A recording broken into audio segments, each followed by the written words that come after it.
Hello, good morning to all. Welcome back to my YouTube channel. In the previous video, we discussed about the remaining parts, the history of computer, and in this video, we discuss about the generation of computer. Okay, first generation. The time period of first generation is 1946 to 55. The technology behind this primary generation computer was a fragile glass device which was called vacuum tube. Due to large size of the vacuum tubes, these computers were large in size with limited memory.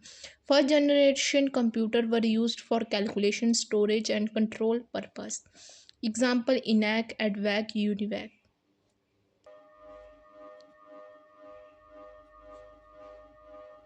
First generation. Okay, computer की हम first generation के बारे में discuss करेंगे आज। तो computer की first generation का जो क्या है टाइम पीरियड था वो कब से कब तक चली थी first generation? 1946 to 55। Okay, time period क्या है? 1946 टू 1955। ओके, क्या बोलता है कि इस टेक्नोलॉजी में, ये जो टेक्नोलॉजी थी उसमें किसका डिवाइस यूज़, कौन से डिवाइस का यूज़ किया गया था? वैक्यूम ट्यूब्स का क्या किया गया था? यूज़ किया गया था। ये जो लार्ज साइज थे वैक्यूम ट्यूब्स, जिसकी वजह से ये क्या थे, this computer were large in size due to large size of vacuum tube.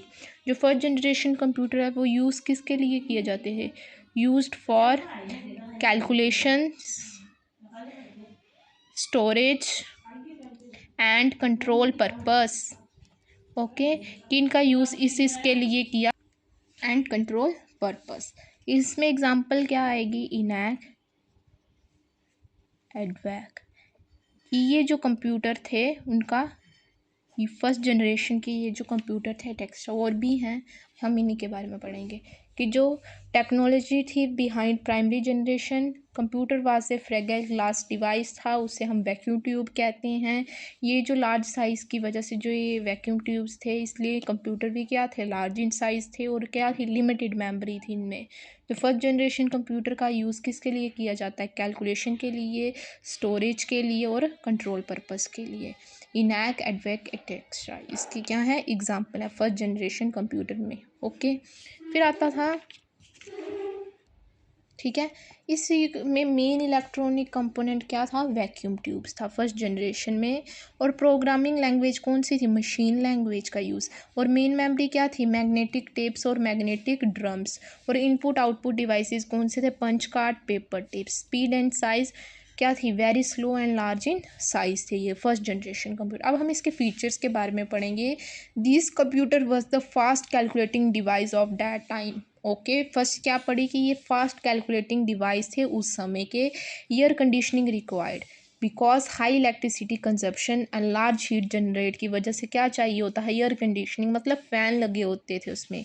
ठीक है, very bulky in size, so unreliable and non portable. बहुत लार्ज साइज़ की वजह से ये क्या थे? भारी थे, इसलिए हम इनके अपने साथ कैरी नहीं कर सकते थे। Non portable, portable means carry कर सकते हैं, नॉन पोर्टेबल हम इन्हें अपने साथ कैरी कहीं नहीं लेके जा सकते थे। ओके, फर्स्ट जनरेशन कंप्यूटर में ये था कि जो टेक्नोलॉजी थी वो क्या यूज़ की थी? एक फ्रेगाइल ग्लास डिवाइस का यूज़ किया गया था उस टेक्नोलॉजी में, उन्हें हम वैक्यूम ट्यूब कहते हैं। ज़्यादा भारी लार्ज साइज़ की वजह, वैक्यूम ट्यूब की वजह से कंप्यूटर भी क्या थे? लार्ज इन साइज़ थे और क्या थी? लिमिटेड मेमोरी थी। और फर्स्ट जनरेशन कंप्यूटर का यूज़ कहाँ किया जाता है? Control purpose, calculation, storage. ठीक है, इसमें जो मेन इलेक्ट्रॉनिक कंपोनेंट था वो क्या था? वैक्यूम ट्यूब था। प्रोग्रामिंग लैंग्वेज क्या थी? मशीन लैंग्वेज थी। मेन मेमोरी क्या थी? मैग्नेटिक टेप्स और मैग्नेटिक ड्रम्स। और इनपुट और आउटपुट डिवाइसेस क्या थे? Punch card, paper tapes. ठीक है, स्पीड और size very slow and large in size. ये क्या थे? फर्स्ट कैलकुलेटिंग फीचर्स की बात करें, फर्स्ट कैलकुलेटिंग डिवाइस था। ठीक है, और इसमें एयर कंडीशनिंग की रिक्वायर्ड होती, क्यों होती थी? क्योंकि हाई इलेक्ट्रिसिटी जनरेट होती थी। और ठीक है, वेरी बल्कि इन साइज़, की बहुत भारी होते साइज़ में, इसलिए हम इन्हें अपने साथ कैरी करके कहीं नहीं ले जा सकते थे। It's a all about the first generation of computer. And now second generation, the time period of second generation 1956 to 1963. Okay, इस सेकेंड जनरेशन में use transistor in place of vacuum tube which was made up of semiconductor materials. Transistors were invented in Bell laboratories. The size of this computer is comparatively very small as compared to first generation. Example IBM 1400 series or Honeywell 200 etc. Language used for programming during this era were Fortran, that is formula translation, and the time period is 1956, and algorithm language in 1958. Okay, main electronic component transistors, programming language, machine language or assembly language, input or output devices, punch card, magnetic tapes, power and size, smaller in size, low power consumption and less heat generate. Main memory, magnetic tapes or magnetic core. Features: transistor were used in the electronic circuit. Computational time is in microsecond. Due to very large small size, they are more reliable and portable. Frequent maintenance required. Less heat generated but still air conditioning required.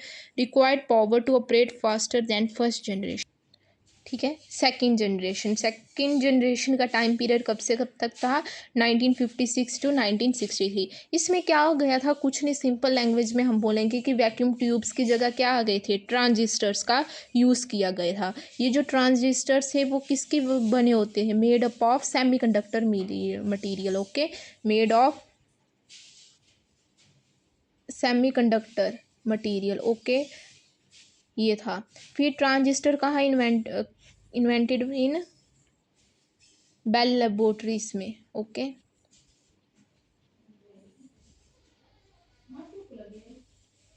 और ये क्या थे? Small size के थे as compare to previous generation, as compare to first generation से इनका क्या था? साइज क्या था? स्मॉल था। इसमें हमने एग्जांपल क्या पढ़ी? IBM 1400 सीरीज और हनी बेल 200। ठीक है। लैंग्वेज कौन कौन सी थी इस ईरा में? Fortran, FORTN, that is formula translation, formula translation। और ये कब थी? 1956 में। Okay, and the second one is your algol and that means algorithm language। Okay, and the time period is 1958। Okay, main electronic component का use किसका किया गया था? ट्रांजिस्टर्स का। ठीक है। और programming language, machine language and assembly language. और कौन सी थी? Assembly language. ओके, फिर मेन मेमोरी में की बात करें, मेन मेमोरी मैग्नेटिक टेप्स और magnetic core, magnetic tapes and course. Okay, input output devices कौन कौन से थे? पंच कार्ड और मैग्नेटिक टेप्स, पंच कार्ड और magnetic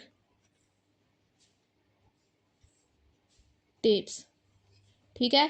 power in size, smaller in size, lower power consumption and less heat generate. Small in size, low power consumption. Consumption मतलब क्या होता है? अपनाना किसी चीज़ को। ओके, अब आते हैं फीचर्स भी हमने पढ़ लिए। ट्रांजिस्टर यूज़ किए गए थे इलेक्ट्रॉनिक सर्किट। जो कंपोटेशनल टाइम था वो माइक्रो सेकेंड्स का था। स्मॉल साइज़ की वजह से ये क्या थे? रिलायबल और पोर्टेबल थे। फ्रीक्वेंट मेंटेनेंस रिक्वायर्ड होती, लेस हीट जनरेटेड होती, पर तब भी एयर कंडीशनिंग की रिक्वायर्ड थी। ठीक है। Required power to operate faster than first generation. It's all about the two generation, that is first generation and second generation. Hope you will understand, and thank you for watching my video.